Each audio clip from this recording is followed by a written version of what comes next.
ہیکل سلیمانی اور قوم اسرائیل کا وجود۔ ہیکل سلیمانی در حقیقت ایک مسجد یا عبادت گاہ تھی جو حضرت سلیمان علیہ السلام نے اللہ کے حکم سے جنات سے تعمیر کروائی تھی تاکہ لوگ اس کی طرف منہ کر کے یا اس کے اندر عبادت کریں۔ ہیکل سلیمانی کی تعمیر سے پہلے یہودیوں کے ہاں کسی بھی باقاعدہ ہیکل کا نہ کوئی وجود اور نہ اس کا کوئی تصور تھا۔ اس قوم کی بدو والی خانہ بدوش زندگی تھی۔ ان کا ہیکل یا معبد ایک خیمہ تھا۔ اس خیمے میں تابوت سکینہ رکھا ہوتا تھا جس کی جانب یہ رخ کر کے عبادت کیا کرتے تھے۔ روایات کے مطابق یہ تابوت جس لکڑی سے تیار کیا گیا تھا اسے شمشاد کہتے تھے اور اسے جنت سے حضرت آدم علیہ السلام کے پاس بھیجا گیا تھا۔ یہ تابوت نسل در نسل انبیاء سے ہوتا ہوا حضرت موسیٰ علیہ السلام تک پہنچا۔ اس مقدس صندوق میں حضرت موسیٰ علیہ السلام کا عصا، من و سلوہ اور دیگر انبیاء کی یادگاریں تھیں۔ یہودی اس تابوت کی برکت سے ہر مصیبت پریشانی کا حل لیا کرتے تھے۔ مختلف اقوام کے ساتھ جنگوں کے دوران اس صندوق کو لشکر کے سامنے رکھا کرتے، اس کی برکت سے دشمن پر فتح پایا کرتے۔ جب حضرت داؤد علیہ السلام کو بادشاہت عطا ہوئی تو آپ نے اپنے لیے ایک باقاعدہ محل تعمیر کروایا۔ ایک دن ان کے ذہن میں خیال آیا کہ میں خود تو محل میں رہتا ہوں جبکہ میری قوم کا معبد آج بھی خیمے میں رکھا ہوتا ہے۔ چنانچہ آپ نے ہیکل کی تعمیر کا ارادہ کیا اور اس کے لیے ایک جگہ کا تعین کیا گیا۔ ماہرین نے آپ کو مشورہ دیا کہ اس ہیکل کی تعمیر آپ کے دور میں ناممکن ہے، آپ اس کا ذمہ اپنے بیٹے حضرت سلیمان علیہ السلام کو دے دیجئے۔ چنانچہ حضرت سلیمان علیہ السلام نے 970 قبل مسیح سے 930 قبل مسیح تک اپنے دور حکومت کے چوتھے سال میں اس کی تعمیر کا باقاعدہ آغاز کیا۔ آج اس کی بناوٹ اور مضبوطی سے اندازہ کیا جا سکتا ہے کہ یہ تعمیر انسانوں کے بس کی بات نہیں تھی۔ اتنے بھاری اور بڑے پتھروں کو ان جنات کی طاقت سے چنا گیا تھا جن پر حضرت سلیمان علیہ السلام کی حکومت تھی۔ ہیکل کی پہلی تعمیر کے دوران ہی حضرت سلیمان علیہ السلام اس دنیا سے رخصت ہو گئے، لیکن جنات کو پتہ نہ چل سکا اور انہوں نے ہیکل کی تعمیر مکمل کر دی۔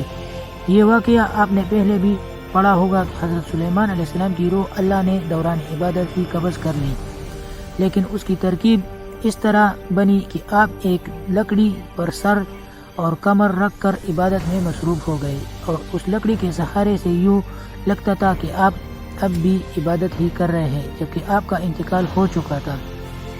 بہرحال یہ ہیکل یا معبد یا مسجد بہت عالیشان اور وسیع و غریض تعمیر کی گئی تھی۔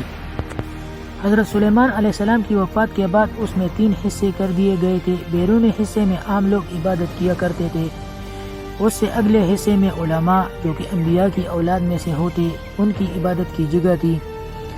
اس سے اگلے حصے میں جسے انتہائی مقدس سمجھا جاتا تھا اس میں تابوت سکینہ رکھا گیا تھا۔ اس حصے میں کسی کو بھی داخل ہونے کی اجازت نہیں تھی سوائے سب سے بڑے عالم پیش امام کے۔ وقت گزرتا رہا، اس دوران بنی اسرائیل میں پیغمبر مبعوث ہوتے رہے۔ یہ قوم بد سے بدتر ہوتی رہی۔ یہ کسی بھی طرح اپنے گناہوں سے توبہ طائب ہونے یا ان کو ترک کرنے کے لیے تیار نہیں تھے۔ یہ ایک جانب عبادتیں کیا کرتے، دوسری جانب اللہ کے احکام کی صریح خلاف ورزی بھی کرتے ہیں۔ ان کی اس دوغلی روش سے اللہ پاک ناراض ہو گیا۔ ان کے پاس ایک بہت بڑی تعداد میں انبیاء بھی بھیجے گئے، لیکن یہ قوم سدھرنے کو تیار نہ تھی، حتیٰ کہ ان کی شکلیں تبدیل کر کے بندر اور سور تک بنائی گئی، لیکن یہ گناہوں سے باز نہ آئے۔ تب اللہ نے ان پر لعنت کر دی۔ 586 قبل مسیح میں بخت نصر نے ان کے ملک پر حملہ کیا، ان کا ہیکل مکمل طور پر تباہ و برباد کر دیا۔ ہیکل میں سے تابوت سکینہ نکالا، 6 لاکھ کے قریب یہودیوں کو قتل کیا، تقریباً 2 لاکھ یہودیوں کو قید کیا اور اپنے ساتھ بابل عراق لے گیا۔ شہر سے باہر یہودی غلاموں کی ایک بستی تعمیر کی جس کا نام تل ابیب رکھا گیا۔ 70 سال تک ہیکل صفحہ ہستی سے مٹا رہا۔ دوسری طرف بخت نصر نے تابوت سکینہ کی شدید بے حرمتی کی اور اسے کہیں پھینک دیا۔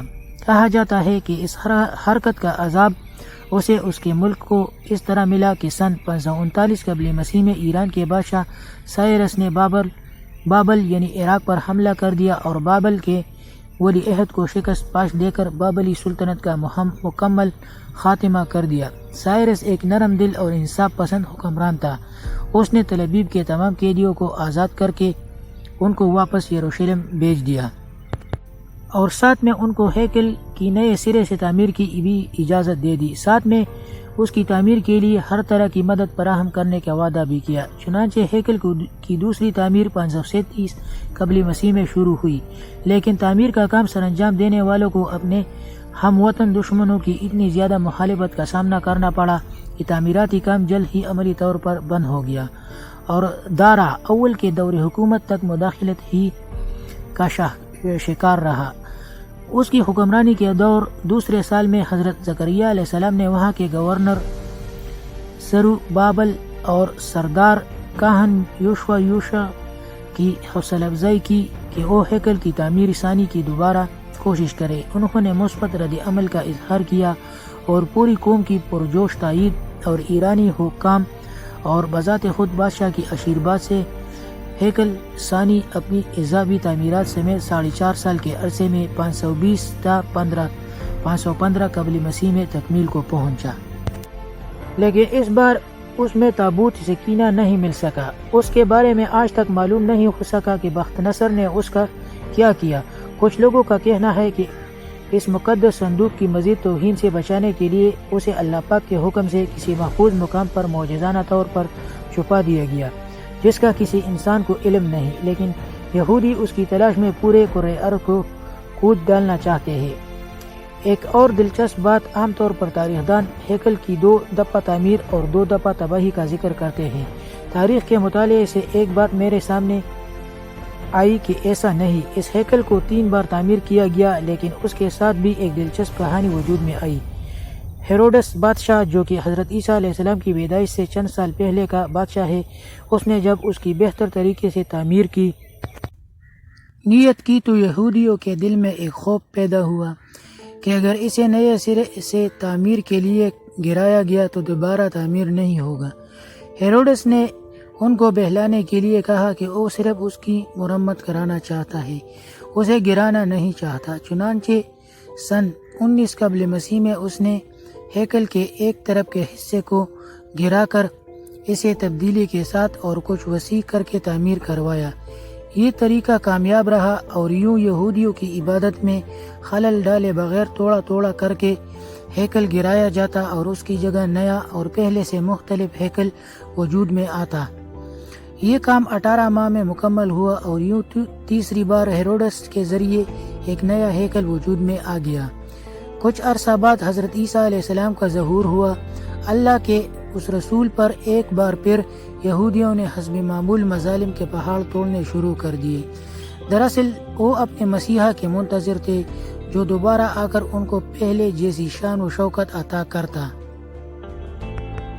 حضرت عیسیٰ علیہ السلام کے مصلوب ہونے کا واقعہ پیش آیا۔ آپ کے مصلوب ہونے کے 70 سال بعد ایک بار پھر یہودیوں پر اللہ کا عذاب نازل ہوا۔ اس بار اس عذاب کا نام ٹائٹس تھا۔ یہ رومی جرنیل بابل کے بادشاہ بہنصر سے بھی زیادہ ظالم ثابت ہوا۔ اس نے ایک دن میں لاکھوں یہودیوں کو تطیق کر دیا۔ اس نے ہیروڈس کے بنائے ہوئے عظیم الشان ہیکل کی اینٹ سے اینٹ بجا دی اور یہودیوں کو ہمیشہ کے لیے یروشلم سے نکال دیا۔ یہودی پوری دنیا میں بکھر کر اور رسوا ہو کر رہ گئے۔ کم و بیش 1900 سال تک بھٹکنے کے بعد برطانیہ نے جب فلسطین پر قبضہ کیا تو ساتھ ہی ایک ناجائز بچے اسرائیل کو فلسطین میں جنم دے دیا اور یوں صدیوں سے دھکے کھانے والی قوم کو ایک بار پھر اس ملک اسرائیل میں اکٹھے ہونے رہنے کی اجازت مل گئی، لیکن یہ قوم اپنی ہزاروں سال پرانی گندی فطرت سے باز نہ آئی۔ یہ برطانیہ کے جنم دیے ہوئے اسرائیل تک محدود نہ رہے۔ ایک بار پھر ہمسایہ ممالک کے لیے اپنی فطرت سے مجبور ہو کر مصیبت بننے لگے۔ 5 جون 1967 کو اس نے شام کی گولان کی پہاڑیوں پر قبضہ کیا۔ 1968 میں اردن کے مغربی کنارے پر قابض ہو گئے۔ اسی سال مصر کے علاقے پر بھی کنٹرول کیا۔ آج اس قوم کی شرارتیں اور پھرتیاں دیکھ کر اندازہ ہوتا ہے کہ یہ آج سے 2-3 ہزار سال پہلے بھی کس قدر سازشی رہے ہوں گے، جس کی وجہ سے اللہ نے ان پر لعنت کر دی تھی۔ مسلمان ممالک کی بے حسی اور بےغیرتی اور بزدلی کی وجہ سے اب اس نے پوری دنیا کے مسلمان ممالک میں آگ لگا کر رکھ دی ہے۔ اب ان کا اگلا مشن جلد از جلد اسی ہیکل کی تعمیر ہے اور اس ہیکل میں تخت داؤد اور تابوت سکینہ کو دوبارہ رکھنا ہے، تاکہ ایک بار پھر یہ اپنے مسیح یہودی زبان کا لفظ ہے مسیحا کے آنے پر پوری دنیا پر اپنی حکومت قائم کر سکے، اور یہ کام انتہائی تیز رفتاری سے کر رہے ہیں۔ اس ہیکل کی تعمیر کے نتیجے میں یہ پوری دنیا میں جنگ کرانا چاہتے ہیں۔ امریکہ کے صدر ڈونلڈ ٹرمپ کا اسرائیل کے دارالخلافہ کی تبدیلی کا اعلان بھی اسی سلسلے کی ایک کڑی ہے، لیکن مسلمان اقوام کو کوئی پرواہ نہیں۔ آپ اندازہ کیجئے، یہودیوں کو جس بستی تل ابیب میں بخت نصر نے قیدی بنا کر رکھا تھا وہ اس کو آج تک نہیں بھولے۔ انہوں نے اسرائیل بنانے کے بعد اپنے ایک شہر کا نام تل ابیب رکھا، جبکہ ہم مسلمان اس مسجد اقصی کو بھی بھول چکے ہیں جہاں ہمارے نبی صلی اللہ علیہ وسلم نے معراج کا سفر شروع کیا تھا۔ یہودی آج تک بار بار گرائے گئے ہیکل کو نہیں بھولے، حتیٰ کہ اس میں رکھے تابوت سکینہ کی تلاش میں پوری دنیا کو کود دینا چاہتے ہیں، جبکہ ہم کو یہ بھی یاد نہیں کہ عراق میں کتنے انبیاء اولیاء کے مزارات پچھلے کچھ عرصہ میں بم لگا کر شہید کر دیے گئے ہیں۔ وہ بھی اس تنظیم داعش نے کیے ہیں جن کے تانتے بانتے اسرائیل سے ملتے ہیں، جن کے لیڈر ابو بکر البغدادی کا بیان تھا، خدا ہمیں اسرائیل کے خلاف جہاد کا حکم نہیں دیتا۔ اس تنظیم کی ساری توجہ مسلمانوں کو مارنے میں ہی لگی رہی۔ کبھی مکے اور مدینے پر حملے کی دھمکیاں دیتے ہیں اور کبھی انتشار پھیلانے کے لیے مسلمان ملکوں میں بم دھماکے کرتے ہیں۔